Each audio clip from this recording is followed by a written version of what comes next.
Listen, the Philly hate is real. It hasn't changed. There are some people out there that will give us our props, give us our due, give us our flowers, all of that type of stuff. But for the most part, everybody kind of tries to skirt the issue. They'll give you a compliment, but there's always a but at the end of it. Still questioning, is Jalen Hurts good enough? I'm not one that cares about lists.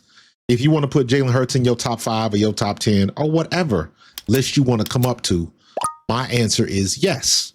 Whatever your question is, who's the best? The answer is yes. If you put him 1, 2, 3, 4, or 100, yes, I agree with you. It's not up to me to convince you otherwise. Your opinion is your opinion. You know what I say? Opinions are like assholes. Everybody got one. The hate that Philly has gotten and the way I've been pulling receipts, it's just funny to me because it's very easy to give somebody their props and keep it moving. And people have a hard time giving Philadelphia their props. There's always a backhanded compliment. There's always a but at the end of it. There's always some shade thrown, a little salt on it. And that's okay. It is what it is. Because we polishing our rings just the same. We polishing our 2 trophies just the same. But I figured I wanted to go back. Now, mind you, this is 2 years ago. This was at the 2022 season. After everything went with that. And the Philly hate was high back then. Chris Sims was still talking the same shit that he was talking this year. Nothing changed. But you like to see how they eat the crow after we win the championship. Obviously, in 22, it didn't end the way we wanted it to, but Jalen Hurts outplayed the best quarterback in the game. I even said, and I still agree with it, Jalen Hurts would have been the MVP of the league if Patrick Mahomes didn't exist. Because that year, Patrick Mahomes was doing some crazy stuff. Props to him. I ain't got no problem with that. I just want to go back, and I'm pulling some of the receipts. This is what I said. I'm about to play my own video from 2 years ago. So just so you can see that the hate was still high 2 years ago. Are we going to start addressing all of this Philly bias? Philly bias we is need what I to. called it. I understand, like, there, at least it seems, the optics are, there is a national bias against Philly. People. That didn't change.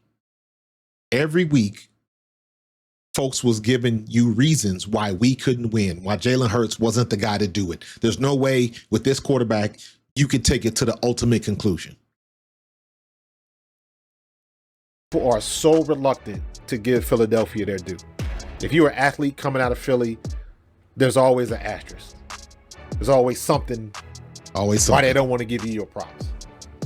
This year, we had all of those players go to the Pro Bowl, get voted to the Pro Bowl, and we should have had more. Absolutely. Absolutely. Everybody was balling. And the same thing happened this year. And now, when the postseason awards come in, then it's like, come on, man, make it make sense. Yeah. Like, in my opinion, Chris Jones should win Defensive Player of the Year. Facts. That year, Chris Jones was the clear winner, in my opinion. Maybe Bosa. My vote would be for Chris Jones. However, Hassan Reddick not even being on the list. Not even on the list. Man. He's number 2 in sacks. And his second half of the season was stronger than Micah Parsons. Micah Parsons should be on that list. Don't get it twisted. But to not have Hassan Reddick on that list, come on, dude. It was like that all year. There was always a but. We were always shortchanged. And I don't know why people, I don't know. I can't answer that question why they continue to disrespect us. And in my opinion, it's just you got so many people out there in the national media that just don't like Philly. That's how I take it. They just don't like Philly. How is Brandon Graham not a candidate for Comeback Player of the Year? That was the one that hurt my feelings. You talking about as a fan of the Eagles, former player, that was salty? What Brandon Graham did, coming back from an Achilles tear, popped his Achilles and he came back, and you not even considered Comeback Player of the Year, was ridiculous. Double-digit sacks, coming off an Achilles tendon. Most people don't understand how difficult that is. Still don't. He tore his Achilles tendon. Popped his Achilles. And he came back. And he got 10 sacks. 11 sacks now. So if you want to give it to Geno Smith or whoever you want to give it to, okay. But at least have the right people in the conversation. That was the thing I couldn't understand. He wasn't even in the conversation, which made no sense to me. None. Disrespected again.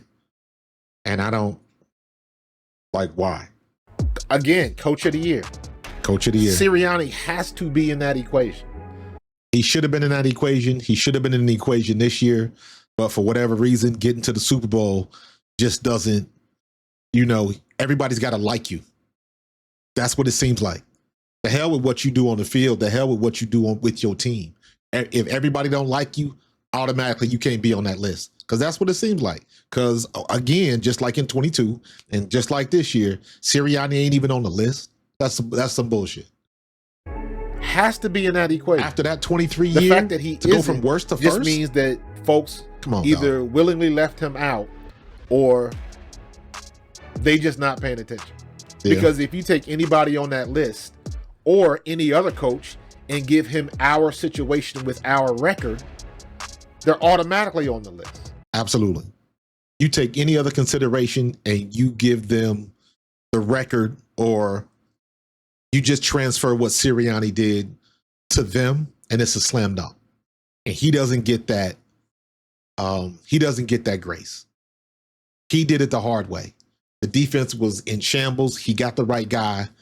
The whole situation with the offense towards the end of the year, made some changes, got the right guy again. All of the stuff that he dealt with throughout the year. And we made it to the ultimate conclusion and won. We beat the best of the best again. When we won in 2017, we beat the best of the best, Tom Brady. When we lost in 22, we outplayed the best of the best, but we still came up short.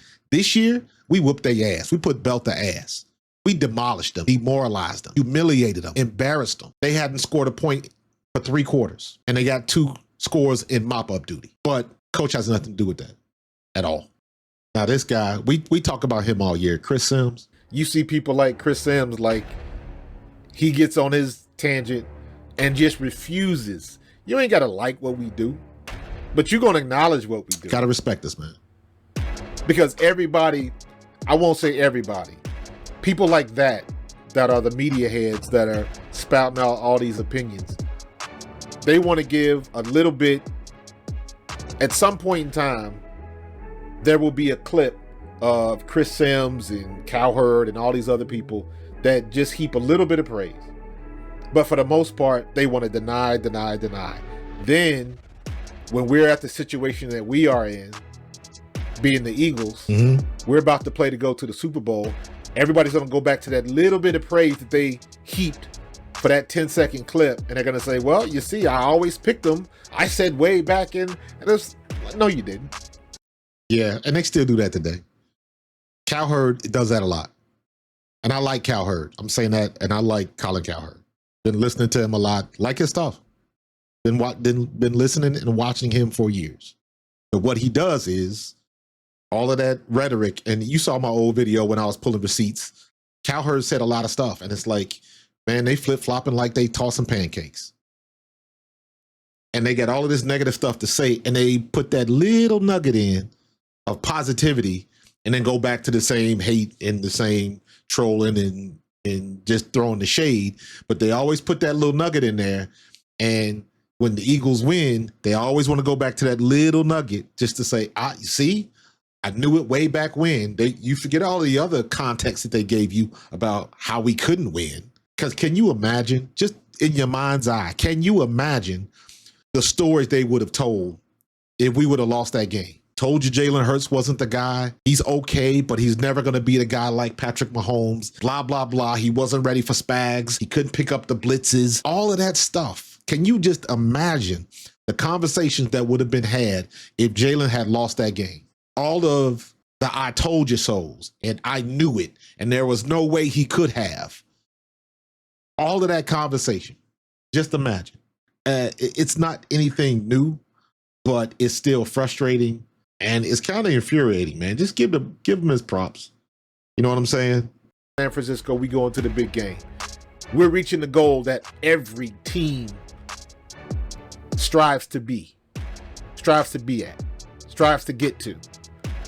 Everybody has that talk at the beginning of the year, the first meetup, in OTAs, and when the team gets together in preseason. This is what everybody talks about. This is the opportunity that everybody wants, but everybody can't get it. It ain't meant for everybody to make it.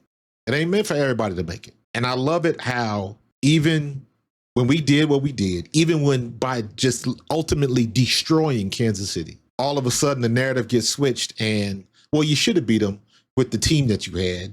You had the best team. Now they want to throw that in there like it's a negative. Like, well, you were expected to win. You had the best defense, and you had this. You had A.J. Brown and Devontae Smith, and you got the best running back. And now all of that stuff comes into play. But I guarantee you it wouldn't have come into play if we would have lost. Because what they would have said was, you had A.J. and Devontae and the number one defense, and you still couldn't beat them. You had Saquon ran for 2,000 yards. They still couldn't beat them. You should have gave them that opportunity to set the record. We would have heard all of that shit. All of it. Because they quickly want to flip it on us because they just don't want to give us our props. But it's all good. That ring is going to shine just as bright regardless. So all them people out there, keep the hate coming. No one likes us. We don't care. Everybody's mad that it was us. I've seen a few fans out there. I saw one video today from a Chiefs fan, and he was like, basically, I'm a Chiefs fan, and he had the finished basement, which he had his man cave with the Chiefs everywhere. And he said, you know what? Philadelphia kicked our ass. As he was like, I'm not a spoiled sport. And also, I mentioned this before in the past. I remember when we beat San Francisco to go to the Super Bowl, the only person that gave us our props was Brandon Ayuk. Brandon Ayuk was the only player that I saw give us props. Debo talked shit. Everybody else talked shit about what woulda, coulda, shoulda happened. That didn't. And Brandon Ayuk was the only one, and I understood his frustration because they thought they were the better team and all of that kind of stuff. But at the end of the day, what he said was, I was talking shit to Cowboys players who were talking about us. Look at me. I'm sitting on the couch. I had no room to talk about nobody playing next week. So there you go. So there's some people out there, even fans of the other team, fans of the opposition, that'll still keep it a buck. Props to you guys for keeping it a buck, keeping it real, and calling it like it is. But at the end of the day, the mass media still wants to paint Philadelphia like we got lucky. Y'all can do that, man. The ring still shines the same. Go Birds.